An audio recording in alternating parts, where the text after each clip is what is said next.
आज हम इस वीडियो के माध्यम से कर्म के प्रारंभ एवं अंत पर अपनी बात रखेंगे। अनंत एवं प्रकृति में जितनी भी चीज़ें अस्तित्वमान हैं एवं विद्यमान हैं तथा कर्म कर रही हैं, उनमें से मानव सहित समस्त चीज़ें का कर्म उनके अस्तित्व से प्रारंभ होता है और उनके अस्तित्व के समापन के साथ उनका कर्म समाप्त हो जाता है। मानव से भिन्न जो भी चीज़ें जड़ हैं या अन्य रूप में हैं, जड़ चीज़ें जैसे ही सृजित होती हैं, उनका कर्म उनके सृजन के साथ प्रारंभ हो जाता है और जब तक जिस रूप में सृजित हुई हैं उस रूप में रहती हैं तब तक उनका कर्म जारी रहता है या उनके माध्यम से किसी तरह का कर्म संपन्न हो सकता है। जैसे एक घड़ा मिट्टी से बनता है तो घड़े का कार्य जब घड़ा बनकर तैयार हो जाता है तब प्रारंभ होता है और जब तक घड़ा का अस्तित्व एक घड़े के रूप में विद्यमान रहता है तब तक घड़ा कर्म करता रहता है। जैसे ही घड़ा टूट जाता है, फूट जाता है या नष्ट हो जाता है, घड़े का कार्य खत्म हो जाता है। ठीक यही दशा जीवन धारण करने वाली चीज़ों की भी है। जीवन धारण करने वाली चीज़ों का कर्म उनके जन्म से प्रारंभ होता है और मृत्यु के साथ उनका कर्म समाप्त हो जाता है। यह बात मानव पर भी लागू होता है। मानव का कर्म उसके जन्म से प्रारंभ होता है और उसकी मृत्यु के साथ समाप्त हो जाता है।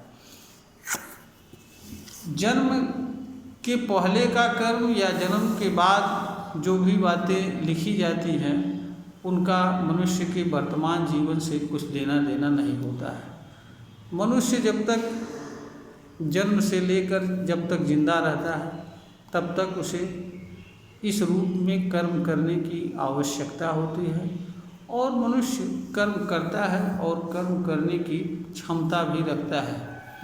किंतु जैसे ही मनुष्य मृत होता है, एक मनुष्य के रूप में उसका कार्य खत्म हो जाता है। यह अलग बात है कि उसका शरीर सृजन एवं विनाश प्रक्रिया में भाग लेता है और मनुष्य विनाश का शरीर विनाश प्रक्रिया में सड़ते हुए पुनः जिन चीज़ों से उसका शरीर का निर्माण हुआ रहता है उन चीज़ों में विलीन हो जाता है। यह अनंत के सृजन एवं विनाश की चलने वाली प्रक्रिया की सामान्य सी स्थिति है। इसमें एक चीज़ निर्मित होती है, वह चीज़ निर्मित होने के बाद विनाश को प्राप्त होती है और विनाश को प्राप्त होने के उपरांत वह चीज़ पुनः उसी चीज़ में विलीन होती है जिस चीज़ से वह निर्मित होती है और पुनः अपनी मूल अवस्था में आने के बाद ही फिर वह किसी अन्य चीज़ में परिवर्तित होती है या रूपांतरित होती है।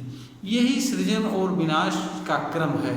यह क्रम हमेशा अनंत में चलता रहता है, चलता रहेगा। मनुष्य हो या कोई अन्य चीज़ है, इससे परे नहीं है।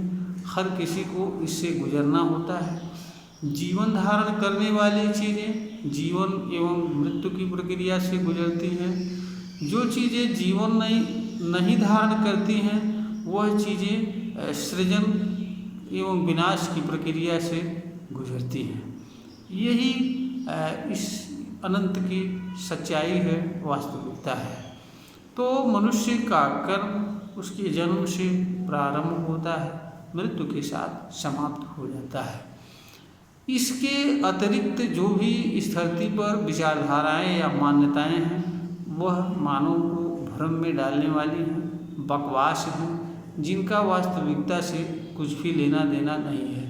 इसलिए ऐसी चीज़ों का जिनका वास्तविकता से कुछ भी लेना देना न हो, मनुष्य को प्रभावित हुए बिना सत्य के मार्ग पर या जो चीज़ें सच हों उन्हीं को अनुसरण करते हुए मनुष्य को जीवन इस धरती पर जीना चाहिए।